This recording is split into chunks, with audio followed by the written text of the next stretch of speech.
Est-ce que vous utilisez vos genoux? Mais apprends, toi, chrétien, à ployer les genoux devant ton Dieu. Ton Dieu n'est pas mort.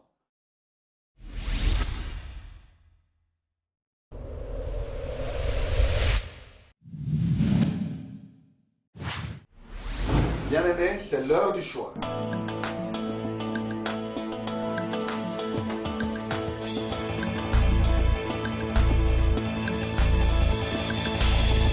Au pied du Seigneur, je t'invite pour écouter la parole éternelle, car c'est l'heure du choix. C'est l'heure du choix. C'est l'heure du choix. C'est l'heure du choix.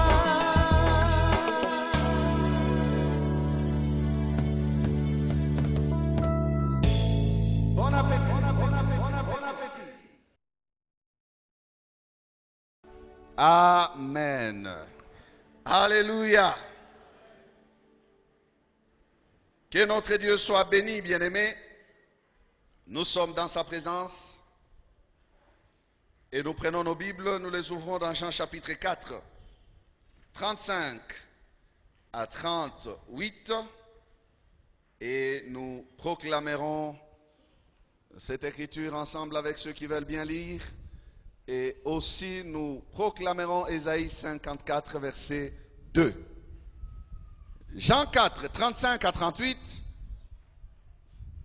Ne dites-vous pas qu'il y a encore 4 mois jusqu'à la moisson?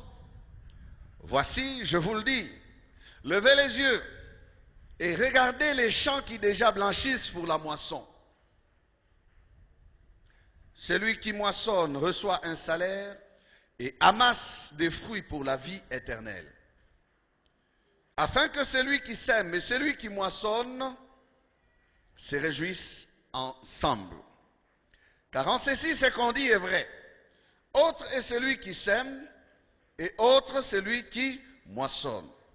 Je vous ai envoyé moissonner ce que vous n'avez pas travaillé. D'autres ont travaillé et vous êtes entrés dans leur travail. Amen. Élargis l'espace de ta tente, qu'on déploie les couvertures des tas demeures. Ne retiens pas, allonge tes cordages et affermis tes pieux. Amen. Bon appétit. Que Dieu soit béni pour ce temps qu'il nous donne de partager encore sa parole. Que Dieu vous bénisse vous tous qui nous recevez dans vos maisons, vous qui faites partie de l'église de l'heure du choix. Que la grâce du Seigneur vous accompagne tout au long de ce temps que vous partagez avec nous. Nous prions que les mêmes effets que produit cette parole ici soient votre partage aussi dans votre maison. Bien-aimés, nous continuons avec le même sujet que le dimanche passé.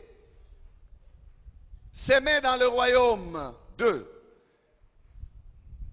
Et ceci, bien-aimés, est une sorte de conclusion à cette affaire de la loi des semailles. Nous continuons à insister sur ces vérités car elles bouillonnent encore dans notre cœur. Et le Seigneur a toujours quelque chose à nous dire, même si il nous faut répéter ces mêmes vérités, bien-aimés. Comme l'apôtre disait, c'est parce que cela est salutaire pour nous. Amen. Cela est salutaire pour nous que nous puissions écouter et réécouter les mêmes vérités. Amen. Nous avons dit que ces choses sont importantes pour nous, que cette loi nous accompagne tout au long de notre vie et que nous-mêmes, bien-aimés, nous sommes l'illustration de cette loi. S'aimer comme une simple sémence. Aujourd'hui, nous grandissons, nous portons la vie parce que la loi de la sémence ou des semailles a été observée. S'aimer est important, que ce soit pour le ventre ou que ce soit pour le royaume de Dieu. s'aimer est important parce que le Seigneur les veut ainsi. Certaines choses, nous nous posons des questions. Pourquoi c'est important? Eh bien, peut-être que tu ne comprends pas encore très bien certaines choses spirituelles ou certains principes de Dieu, mais lorsque tu commences à les mettre en application et que tu jouisses des résultats de ton obéissance, à ce moment-là, tu comprends, tu dis, je vois pourquoi le Seigneur m'a donné telle ou telle autre recommandation. Il y a un bénéfice dans l'obéissance, bien-aimé. Nous sommes appelés à s'aimer, non pas seulement pour notre ventre, mais aussi pour le royaume. Dieu ne nous bénit pas pour nous-mêmes. Nous avons dit toutes ces choses et nous avons dit que les bénédictions de la terre sont utiles pour nous parce que c'est la volonté de Dieu. C'est la volonté de Dieu que nous puissions être bénis. C'est la volonté de Dieu que nous soyons prospères. C'est la volonté de Dieu que nous possédions les biens de la terre. Parce que Dieu a donné la terre aux fils des hommes. Amen. Je dis bien que Dieu a donné la terre aux fils des hommes. Ce qui renferme la terre, bien-aimé, est à nous. Il serait injuste de la part de Dieu de donner à l'homme de dominer sur la terre sans lui donner de jouir de ce que la terre contient. Non. La gestion de la terre qui a été remise entre les mains de l'homme depuis la Genèse, depuis le jardin d'Éden, bien-aimé, impliquait aussi le bonheur de cet homme. Sa domination lui procurait aussi les bénéfices. L'homme n'était pas seulement un gardien. Il gardait et il vivait dans les meilleures conditions où Dieu l'avait placé. Nous avons dit que Dieu ne nous bénit pas pour nous-mêmes. Regardez quand il bénit Abraham. Il le bénit, il dit, je te bénirai, je rendrai ton nom grand. Je ferai de toi quoi? La source des bénédictions. Amen. Dans ce que Dieu te donne, bien-aimé, il y a de quoi s'aimer, mais il y a de quoi aussi bénir. Il y a toujours quelque chose qui doit affecter les autres. Et quelqu'un a dit que lorsque notre bénédiction n'a pas encore commencé à affecter les autres, nous ne sommes pas encore véritablement bénis. Amen. On devient véritablement béni lorsque on commence à affecter les autres par sa bénédiction. En fait, je voudrais dire aussi, pour paraphraser ce quelqu'un-là, que nous ne devons pas nous contenter d'être bénis nous-mêmes. L'homme se réjouit toujours avec son semblable. Amen. On a toujours envie de célébrer quelque chose avec quelqu'un. Et il y a certains qui prennent les bénédictions de Dieu et qui se retrouvent dans le monde en train de célébrer avec des gens même qu'ils ne connaissent pas. Il rentre quelque part, il dit, il a bloqué. A bloqué pour Nanine. Parce qu'il a envie de célébrer des choses que Dieu vient de faire pour lui. Il veut partager avec quelqu'un. Il devient troublé, il ne sait pas quoi faire. Il commence à faire des cadeaux et des largesses à n'importe qui. Même les gens qui ne connaissent pas. Pourquoi? C'est dans notre cœur, bien-aimés. Nous sommes humains et nous voulons que notre joie se partage. Nous voulons que ce que Dieu fait pour nous se communique aussi. Amen. Et c'est normal. C'est normal. Même dans le Seigneur bien-aimé. Apprenons à célébrer nos victoires. Vous savez pourquoi? Parce que autrefois, quand le diable nous coinçait, nous pleurions à chacun de ces coups qu'il nous donnait. Alors maintenant dans le Seigneur, quand le Seigneur fait quelque chose de bien pour nous aussi, célébrons réellement, véritablement, avec toute notre force le Seigneur qui a fait ces choses. Amen. Célébrons-les pour montrer au diable que Satan, ce n'est pas seulement toi qui peux faire quelque chose. Regarde ce que celui à qui j'appartiens maintenant est en train de faire. Ainsi, Satan est couvert de honte aussi. C'est comme ça que vous entendez les hommes dire, je vais témoigner pour la gloire de mon Dieu et pour faire honte au diable. Alléluia. Parce que le diable croyait vous écraser, vous maîtriser dans la situation qui était la vôtre et vous faire perdre même le courage de parler. Mais relevez la tête Et un matin, levez-vous dans l'assemblée de Dieu et proclamez les œuvres de l'Éternel. Dites, voilà ce qu'il a fait pour moi. Là, vous donnez honte au royaume des ténèbres. Amen.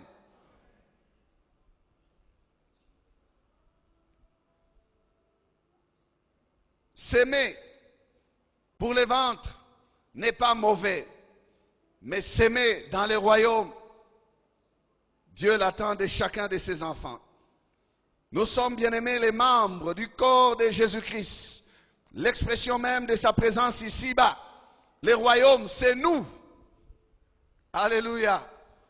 Nous sommes citoyens de ces royaumes-là. C'est notre royaume. Un royaume, c'est un pays à la tête duquel se retrouve un roi et dont le gouvernement est dirigé par le roi. Notre roi, c'est qui? C'est Jésus. Nous sommes citoyens de ces royaumes-là. Les royaumes des cieux, c'est notre royaume. Amen. Ce n'est pas un royaume de la terre, c'est un royaume des cieux. C'est un royaume avec d'autres principes que ceux de la terre. Autant nous travaillons pour la terre, pour l'état de la terre, l'état terrestre, autant nous sommes appelés, bien-aimés, pendant que nous sommes ici-bas, à travailler aussi pour les règnes du royaume de Dieu. Amen. Nous ne devons pas être distraits que par le travail de la terre. Nous avons dit toutes ces vérités. Nous avons dit que Dieu traite d'insensé celui qui est riche pour lui-même. Il a fait une bonne récolte, qu'il a rentré dans ses greniers, il a amassé, il a entassé, il a fait des économies, il a rempli ses comptes en banque, rien que pour lui-même. Et le royaume des cieux manque, et le royaume des cieux est pauvre, et l'église du Seigneur gémit, et les hommes de Dieu gémissent, parce que l'égoïsme ravage les cœurs de ceux qui pouvaient servir à l'avancement du royaume de Dieu. Dieu les appelle insensés. Insensés. Et nous avons dit, bien-aimés, une vérité, que nos planifications, nos stratégies économiques, qui peuvent, c'est vrai, nous mettre à l'abri des besoins physiques, matériels. Quoique cela, ces choses ne peuvent pas nous mettre à l'abri des assauts spirituels. Ton compte en banque n'interviendra jamais lorsqu'un démon voudrait te saisir. Quand les démons s'approchent pour te troubler, tu ne lui montres pas l'échec. Non, mais tu as besoin de lui montrer le sang de Jésus. Alléluia. Tu ne lui parles pas de tes richesses. Hier, on me parlait de l'histoire d'un homme qui, avant de mourir, commençait à pleurer ses richesses. Il a commencé à appeler oncle, tante, neveu et tout ça pour pleurer, pour dire: ne dépensez pas bêtement mon argent. J'ai dû souffrir pour mon argent. Je suis en train de mourir. Je n'ai même pas vieilli. Il avait une grave maladie cardiaque. Et il pleurait. Et j'ai demandé à l'homme qui me disait l'histoire, j'ai dit, mais pourquoi ne pleurait-il pas sur son âme? Pour dire, Seigneur, aie pitié de mon âme. Mais lui, il pensait qu'à son argent. Il pleurait, il dit, et tout mon argent, je vais laisser ça entre les mains de qui? Je me suis souvenu de ce texte, bien-aimé. C'est la question que Dieu a posée à cet homme insensé. Et tout ce que tu as amassé, pour qui cela sera-t-il? Nous sommes venus nus dans ce monde. Nous repartirons peut-être habillés, mais nous n'emporterons pas grand-chose. N'est-ce pas? Oui, nous ne sortirons pas nus parce qu'on nous habillera par respect pour notre corps. Mais c'est d'autres personnes qui nous habilleront.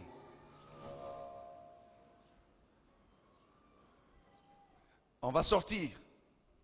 Même si on prend quelques assiettes, selon certaines coutumes, on prend quelques histoires. On prend des choses que vous aimiez, on met ça dans votre cercueil. On dit, ah, il était attaché à son histoire ici. Vous n'en serez même pas conscient. Vous n'emporterez rien, frère. Et nous avons dit que la meilleure façon pour nous d'investir dans ce royaume des cieux, ce n'est pas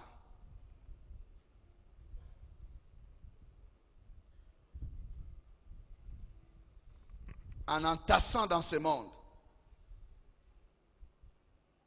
Non. Mais c'est en cachant dans la banque céleste. C'est ça la meilleure façon d'investir. Caché dans la banque céleste. Nous sommes encouragés à investir dans le royaume en disant que notre investissement sera en sécurité. Pourquoi? Parce que là, dans cette banque-là, les voleurs ne percent ni ne dérobent. La teigne et la rouille ne détruisent. C'est une banque cachée. Tout ce que nous faisons pour le royaume des cieux ici-bas est un investissement au ciel. Amen. C'est ça la meilleure façon pour nous d'emmagasiner dans notre compte céleste une meilleure provision. Dieu tient à notre bénédiction. Dieu tient à ta bénédiction, frère. Dieu veut te bénir, mais Dieu veut te bénir pour sa gloire. Amen. Quand Dieu te bénit, souviens-toi de lui.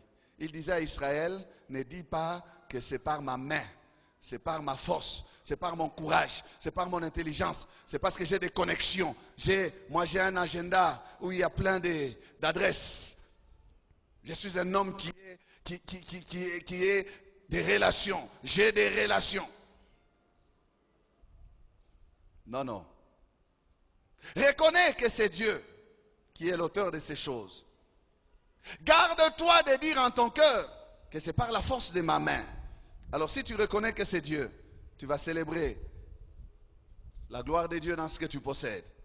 Tu vas vivre selon Dieu avec ce que tu possèdes. Les richesses de la terre qui sont passagères doivent nous produire des richesses célestes qui sont éternelles. Amen. Donc sache que dans sa sagesse,